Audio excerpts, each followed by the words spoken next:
وہ سب بے ترتیب نہیں ہے۔ جی، وہ سب اشارے ہیں، وہ بتا رہی ہیں کہ آپ کا راستہ کس طرف ہے۔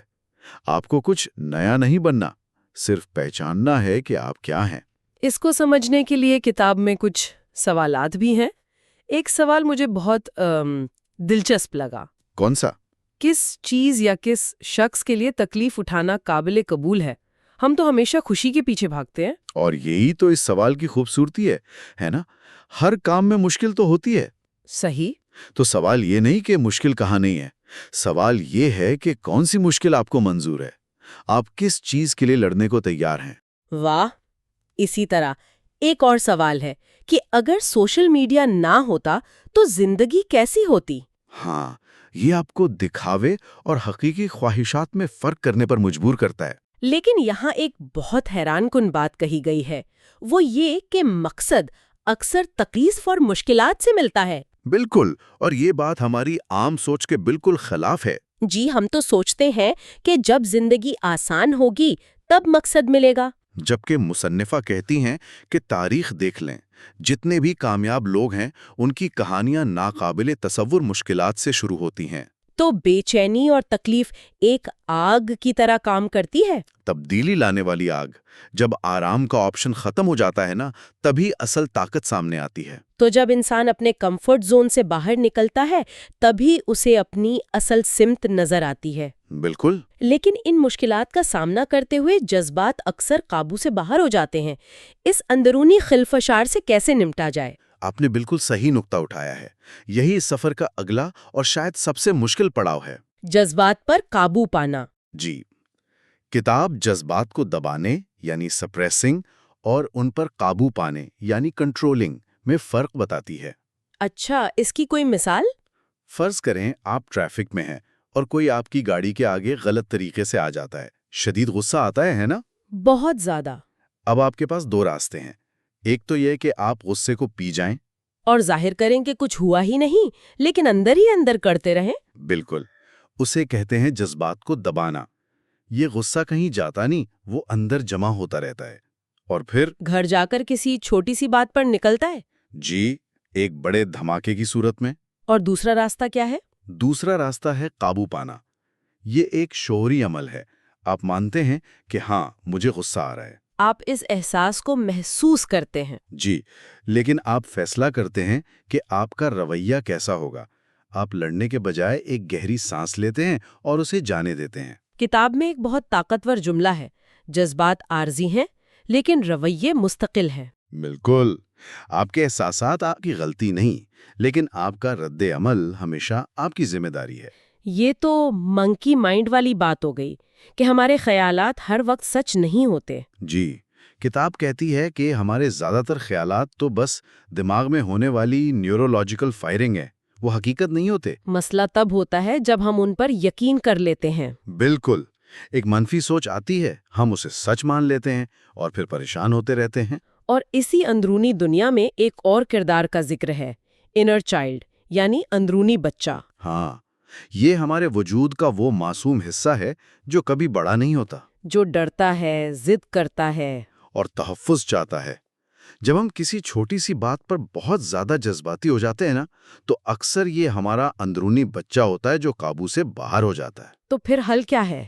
حل یہ ہے کہ آپ اس بچے کے لیے ایک اچھے والدین بنیں، اسے ڈانٹنے کے بجائے اسے تسلی دیں، اسے محفوظ محسوس کرائیں۔ ٹھیک ہے، تو ہم نے مقصد کو سمجھا، اپنے جذبات کی دنیا کو بھی دیکھ لیا، لیکن یہ سب جاننا ایک بات ہے اور اس پر عمل کرنا دوسری۔ جی، یہ ہمیں ذہنی مضبوطی کی طرف لاتا ہے۔ کتاب کہتی ہے کہ یہ کوئی پیدائشی خوبی نہیں ہے۔ نہیں، بالکل نہیں، یہ ایک عادت ہے، ایک مشق ہے، اور اس کے لیے کچھ بہت عملی طریقے بتائے گئے ہیں۔ جیسے کہ پہلا ہے منصوبہ بنائیں۔ ہم اکثر پریشانی اور منصوبہ بندی کو ایک ہی سمجھ لیتے ہیں، جبکہ دونوں بہت مختلف ہیں۔ بہت مختلف۔ پریشانی آپ کو حال سے نکال کر مستقبل کے خوف میں ڈالتی ہے، منصوبہ بندی ایک عملی قدم ہے۔ لیکن کچھ لوگ یہ بھی تو کہہ سکتے ہیں کہ زندگی تو غیر متوقع ہوتی ہے، اتنی زیادہ منصوبہ بندی کا کیا فائدہ؟ بہت اچھا سوال ہے۔ یہاں منصوبے کا مطلب ہر منٹ کا شیڈیول بنانا نہیں ہے، اچھا، اس کا مطلب ہے ایک سمت طے کرنا۔ جب آپ کے پاس ایک لائحہ عمل ہوتا ہے نا، تو دماغ پرسکون ہو جاتا ہے۔ اور پھر آپ حال میں رہ کر اس سفر سے لطف اندوز ہو سکتے ہیں۔ بالکل. دوسری عادت ہے عاجزی اختیار کرنا. کتاب کہتی ہے کوئی بھی آپ کے بارے میں اتنا نہیں سوچ رہا جتنا آپ خود سوچتے ہیں. یہ سن کر تھوڑا سکون بھی ملتا ہے. اسے اسپاٹ لائٹ کمپلیکس سے نکلنا کہتے ہیں. ہم سب کو لگتا ہے کہ سب ہمیں ہی دیکھ رہے ہیں، ہمیں ہی جج کر رہے ہیں. ہاں، یہ احساس تو ہوتا ہے. جب آپ کو یہ احساس ہو جاتا ہے کہ آپ کائنات کا مرکز نہیں ہیں تو یہ آپ کو آزاد کر دیتا ہے. آپ دوسروں کی رائے کے خوف سے نکل جاتے ہیں. ایک اور حکمت عملی ہے فالس ڈائیکاٹمی سے بچنا، یعنی یا تو یہ یا وہ والی سوچ. جی، یہ ایک ذہنی جال ہے. جیسے کوئی سوچے کہ اگر میں امتحان میں فیل ہو گیا تو زندگی برباد ہو جائے گی. جبکہ ایسا ہوتا نہیں. بہت سے دوسرے راستے ہوتے ہیں. ہزاروں راستے موجود ہوتے ہیں. ذہنی مضبوطی ان دو انتہاؤں کے درمیان موجود لاتعداد امکانات کو دیکھنے کا نام ہے. اور آخر میں ایک بہت ہی طاقتور نقطہ، بے چینی کا احترام کریں. کتاب اسے زندگی کا سب سے بڑا تحفہ کہتی ہے. یہ سن کر لوگ حیران ہوتے ہیں. آگے بڑھنے کی صلاحیت رکھتے ہیں. یہ ایک سگنل ہے کہ آپ کی روح مزید کچھ چاہتی ہے. تو اسے دبانے کے بجائے اس کی بات سننی چاہیے. جی، اگر اس کی بات سنیں تو یہ ترقی کا سب سے بڑا ذریعہ بن سکتی ہے. یہ سب کچھ کرنے کے بعد جب کوئی ذہنی طور پر مضبوط ہو جائے تو سوال آتا ہے کہ زندگی سے لطف کیسے اٹھایا جائے. ہاں، اور یہاں بھی کتاب ایک تضاد پیش کرتی ہے.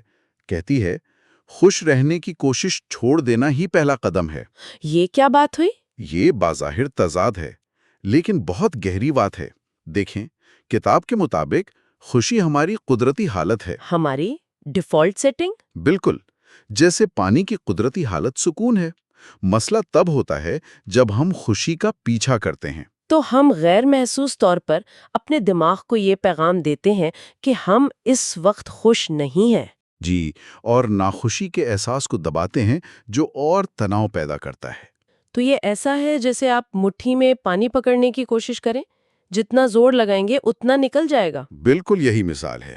جب آپ تمام احساسات کو، خوشی ہو، غم ہو، غصہ ہو، انہیں آنے اور جانے کی اجازت دیتے ہیں، ان سے لڑتے نہیں. تو آپ قدرتی طور پر سکون کی حالت میں واپس آ جاتے ہیں. جی، اصل مقصد اندرونی سکون ہے، لمحاتی خوشی نہیں.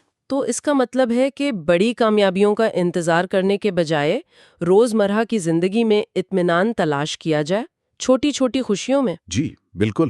صبح کی چائے کا پہلا کپ، کھڑکی سے آتی ہوئی دھوپ، کسی سے ایک اچھی گفتگو. یہ وہ لمحات ہیں جو زندگی کو اصل میں امیر بناتے ہیں. اس کے علاوہ کچھ نہ کرنے اور کھیلنے کے لیے وقت نکالنا. ہمارے معاشرے میں تو مصروف رہنا ایک اعزاز سمجھا جاتا ہے. اور یہی غلطی ہے. خالی وقت اور کھیل ہمارے ذہن کو تازہ دم کرتے ہیں اور ہماری تخلیقی صلاحیتوں کو جگاتے ہیں. تو اگر ہم ان تمام باتوں کو جوڑیں تو بنیادی پیغام یہ لگتا ہے کہ ہمارے سامنے جو پہاڑ کھڑا ہے وہ ہمارا دشمن نہیں ہے. نہیں، وہ ایک موقع ہے. خود کو جاننے کا، اپنی چھپی ہوئی طاقتوں کو پہچاننے کا، اور وہ انسان بننے کا جو ہم بننے کے لیے پیدا ہوئے تھے. بالکل. یہ پورا سفر ایک ترتیب میں ہے. پہلے مقصد تلاش کرنا، پھر اپنے جذبات کو سمجھنا، پھر ذہنی مضبوطی پیدا کرنا، اور آخر میں اس سفر کے ہر لمحے سے لطف اندوز ہونا سیکھنا. کتاب کا اختتام بہت طاقتور ہے. جی، مصنفہ کہتی ہیں کہ جب آپ آخر میں پیچھے مڑ کر دیکھیں گے تو آپ کو یہ پہاڑ ایک تحفہ لگے گا. اصل بات اس پر چڑھنا نہیں تھا، بلکہ اس سفر میں آپ کیا بنے. وہ شخصیت ہمیشہ ساتھ رہے گی. وہی شخصیت. پہاڑ کا اصل مقصد یہی تھا. یہ بہت گہری سوچ ہے. یہ مواد یہ بھی کہتا ہے کہ زندگی ایک آئینہ ہے جو ہماری اندرونی حقیقت دکھاتی ہے. اگر یہ سچ ہے تو آج زندگی کون سا عکس دکھا رہی ہے، اور یہ ہم سے نقطہ نظر میں کون سی ایک چھوٹی سی تبدیلی کا تقاضا کر رہی ہے. یہ ایک ایسی سوچ ہے جس پر غور کیا جا سکتا ہے.